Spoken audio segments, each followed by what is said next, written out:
What's up, yo? Big Cat 305 here. Tonight we're going to be making beer can chicken on the Weber Kettle. Let's do it.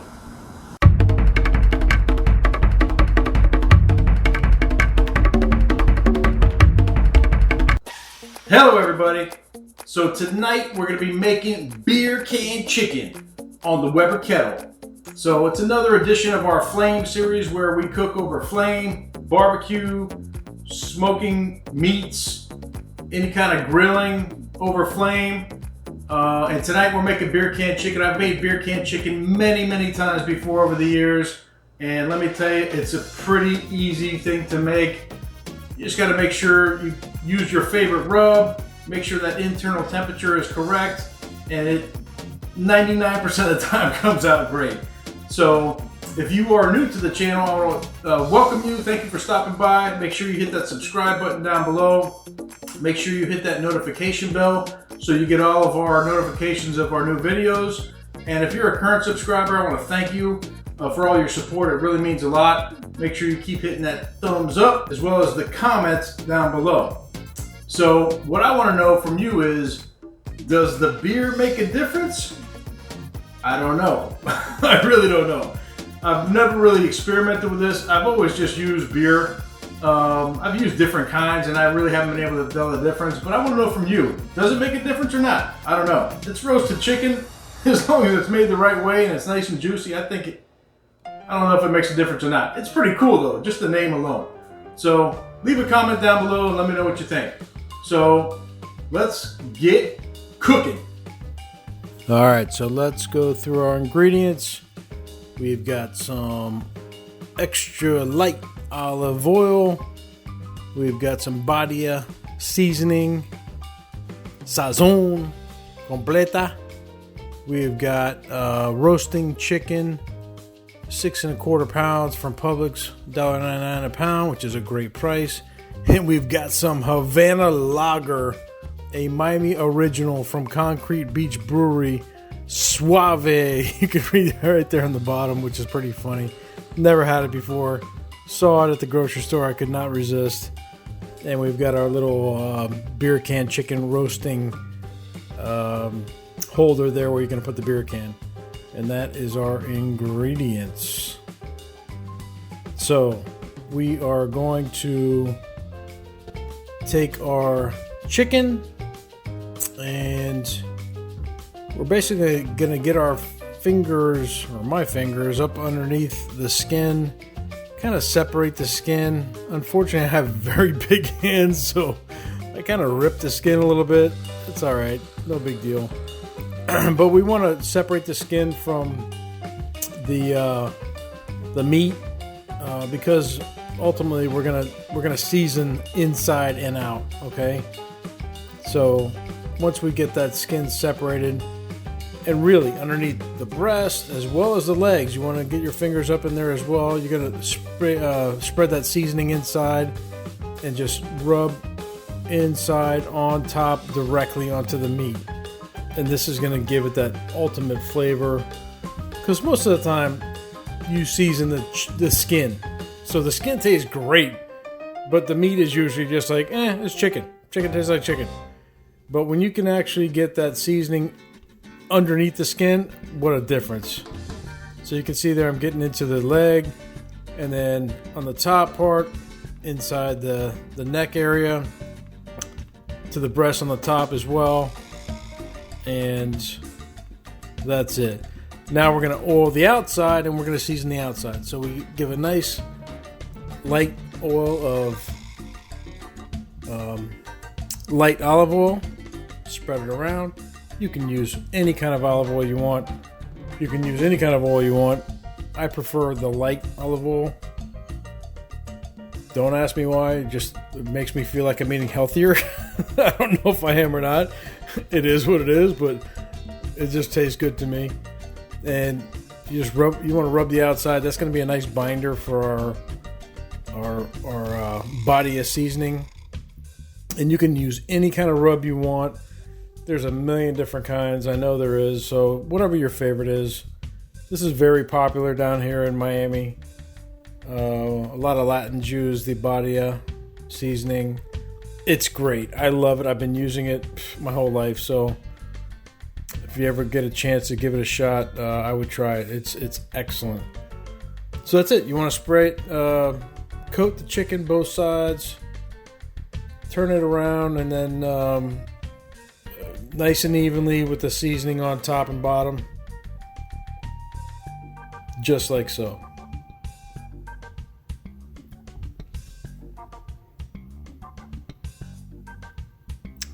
That's it. Once it's spread, you want to get the chicken prepared for the beer can. And the chicken is not too happy right now.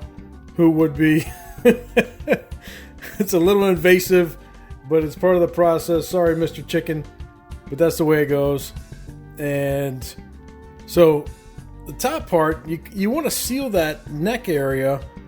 A lot of people like to stick maybe an apple in there or some potatoes to kind of seal it up. I like to use like a little, either a large toothpick.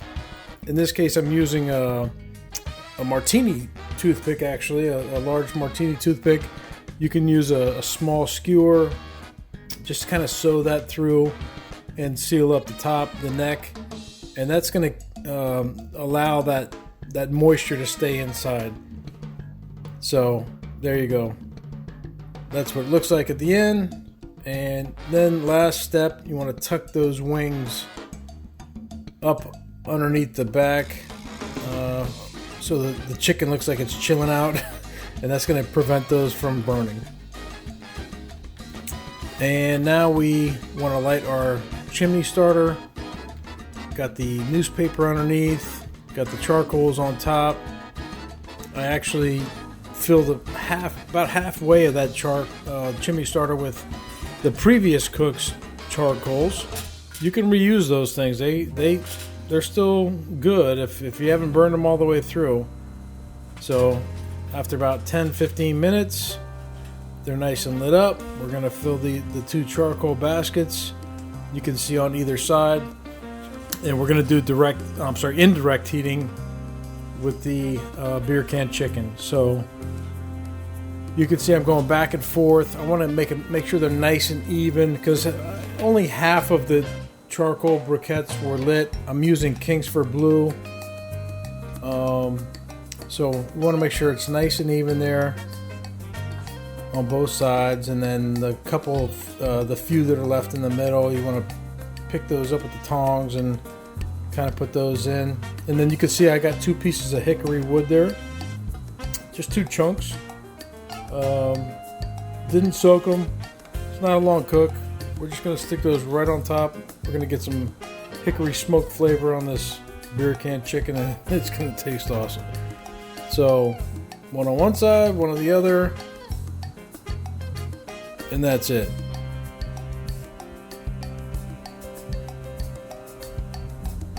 Once that's done, I'll show you kind of a top view of what we're working with here. Again, the dividers on both sides. The pan with the beer can chicken is going to go right in the middle, and it fits perfect. You want to check that out beforehand just to make sure, whatever you're sticking down in there. We didn't use the top grate because that chicken would be very tall. It might fit, but it's too close, so I figure why chance it? So I just took the top grate off and we put it right down on the bottom in between the 2 charcoal baskets. It fits in there perfectly. And then we're going to fill up the bottom with the rest of that half a beer.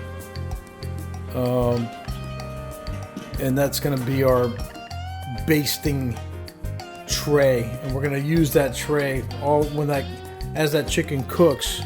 Every 15 minutes, we're going to take a ladle basically and use its own chicken juices with that beer, and we're going to baste it.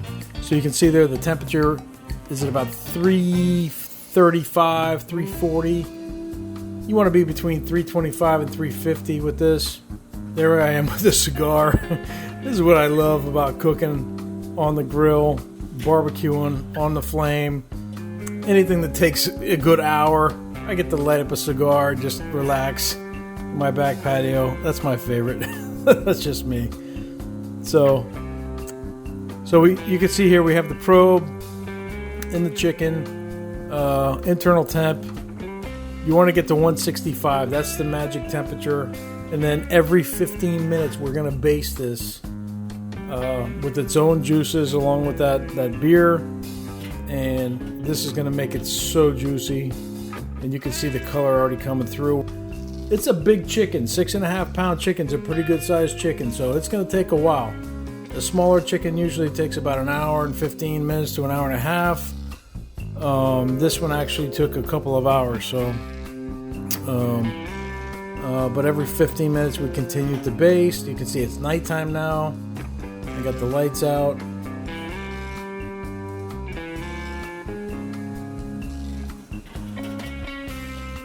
And I'm still smoking my cigar. Having fun. We're up to 135. We baste again. Real simple. I mean, this Weber, amazing. I did not have to mess with it once. Once I got that temperature where it needed to be, and it was just a matter of lighting it up and closing the vents. I closed it to about, I'd say about 25% open on the top and about the same on the bottom. And it held like incredible. Amazing. There, nice close up on the chicken. You can see it getting nice and dark. Beautiful color. And that's it. We're gonna close this up. And that's it. 165. It is done. We are ready to go. Looks beautiful. Charcoal still glowing red. Perfect temperature. And this thing is ready for a taste test.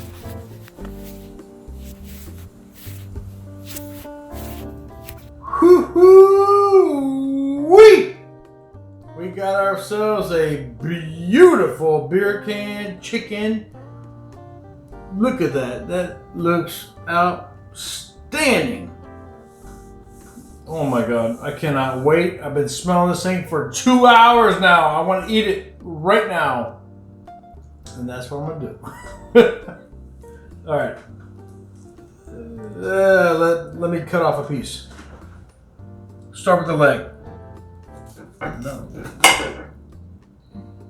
Oh, that looks beautiful. Let's check this. Check the breast.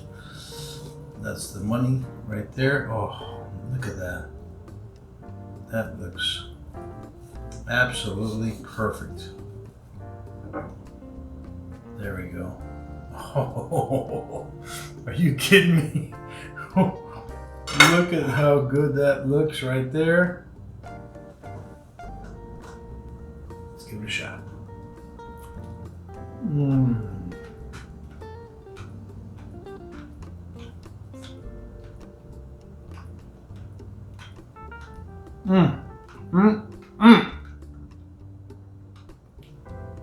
So juicy. So delicious.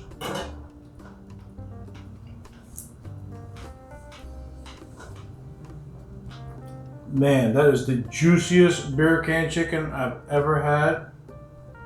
It is so good. One more bite.